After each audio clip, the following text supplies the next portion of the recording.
UP के रण में सभी दल अपनी अपनी जीत की पटकथा लिखने में जुटे हुए हैं। प्रदेश में वैसे तो लोकसभा की 80 सीटें हैं। पिछले लोकसभा चुनाव में सपा 5 और बसपा 10 सीटें जीत पाई। यह स्थिति तब रही जब सपा, बसपा, रालोद तीनों पार्टियां एक ही छतरी के नीचे थी। लेकिन पिछले चुनाव की अपेक्षा यह चुनाव काफी जुदा है। इस बार तीनों दल अलग अलग धड़ों में हैं।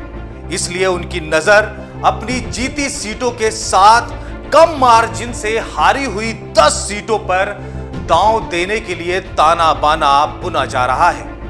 नमस्कार, मैं हूं मुजाहिद जैदी और आप देख रहे हैं द लीडर हिंदी।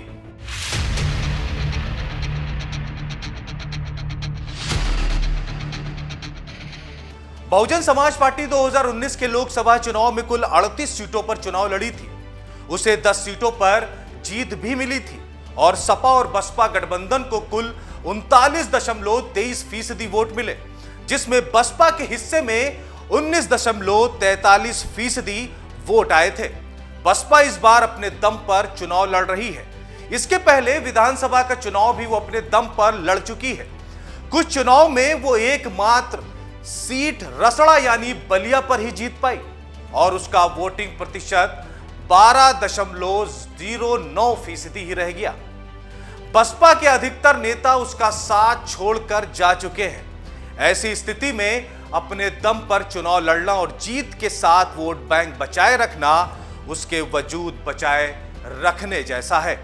आइए आपको 2019 के लोकसभा चुनाव में उन सीटों का हाल बताते हैं जिसका हार जीत का अंतर बेहद कम वोटों का था। इन्हीं सीटों पर सभी पार्टियों का फोकस है। पहली सीट है मुजफ्फरनगर, जहां 2019 में भाजपा और रालोद की कड़ी टक्कर थी और भाजपा इस सीट पर सिर्फ 6,526 वोटों से जीत हासिल की थी। दूसरी सीट है मेरठ, जहां भाजपा और बसपा की सीधी टक्कर थी और भाजपा ने बसपा को केवल 4,029 वोटों से हराया था। तीसरी सीट है बदायूं, जहां भाजपा और सपा की सीधी टक्कर थी। इस सीट पर भाजपा ने सपा को 18,454 वोटों से हराया था। चौथी सीट है सुल्तानपुर, जहां भाजपा और बसपा की सीधी टक्कर थी। यह सीट भाजपा ने 14,526 वोटों से जीती थी। पांचवी सीट कन्नौज है, भाजपा और सपा की सीधी टक्कर थी। भाजपा ने सपा को केवल 12,353 वोटों से हराया। छठी सीट श्रावस्ती, जहां बसपा और भाजपा की सीधी टक्कर थी और इस सीट को बसपा ने भाजपा को केवल 5,320 वोटों से हराया था। सातवीं सीट बलिया, जहां भाजपा और सपा की सीधी टक्कर थी। इस सीट को भाजपा ने 15,500 वोटों से जीता था।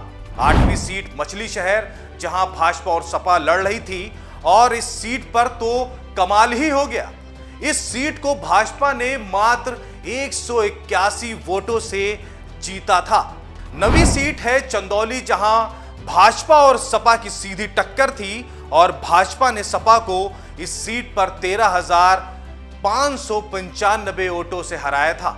जाहिर है भाजपा पिछले चुनाव में मुजफ्फरनगर, मेरठ, बदायूं, सुल्तानपुर, कन्नौज, बलिया, मछली शहर, चंदौली, आजमगढ़ में कम अंतर से जीती थी। आपको बता दें कि आजमगढ़ से सपा मुखिया अखिलेश यादव चुनाव जीते थे, लेकिन उन्होंने इस्तीफा दे दिया और उस सीट पर उपचुनाव हुआ था, जहां भाजपा के नरेश लाल निरहुआ ने सपा के धर्मेंद्र यादव को मात्र 8,680 वोटों से हरा दिया। यह स्थिति तब थी जब बसपा के शाह आलम गुड्डू जमाली लड़े थे और उन्हें करीब 2,66,000 वोट मिले थे। अब स्थिति यह है कि गुड्डू जमाली सपा के साथ आ गए हैं। ऐसे में भाजपा के लिए यह सीट भी जीतना चुनौती वाला होगा। वहीं अगर बात करें इस लोकसभा चुनाव की, तो सपा कांग्रेस एक साथ मैदान में उतरी है। अखिलेश यादव भी इन सीटों पर फोकस करते हुए नजर आ रहे हैं। गौरतलब है कि बदायूं सीट पर सपा जीत रही थी, लेकिन पिछले चुनाव में वो 18,000 वोटों से हार गई। कन्नौज सीट पर उसे मात्र 14,000 वोटों से हार मिली। बलिया में भी 15,000 से सपा उम्मीदवार को हार का सामना करना पड़ा था। सपा इसके साथ ही गठबंधन के हिस्से में रही उन सीटों पर भी उसकी नजर है जहां कम अंतर से हार जीत का फैसला हुआ था। जाहिर है उत्तर प्रदेश के 80 लोकसभा सीटों पर सपा, बसपा और भाजपा ये साफ तौर पर चाहती है कि कम से कम जिन सीटों पर मार्जिन कम था उन सीटों को किसी भी हालत में हासिल किया जाए। इसलिए तीनों पार्टियां अपने गठबंधन साथियों के साथ इस रणनीति में लगे हुए हैं। अब देखना होगा कि तीनों दल किस तरह की रणनीति के साथ इन 10 सीटों पर अपना जीत का परचम लहरा पाते हैं। अगर हमारी ये वीडियो आपको पसंद आई हो तो हमारे चैनल को सब्सक्राइब करें, लाइक करें, शेयर करें। धन्यवाद।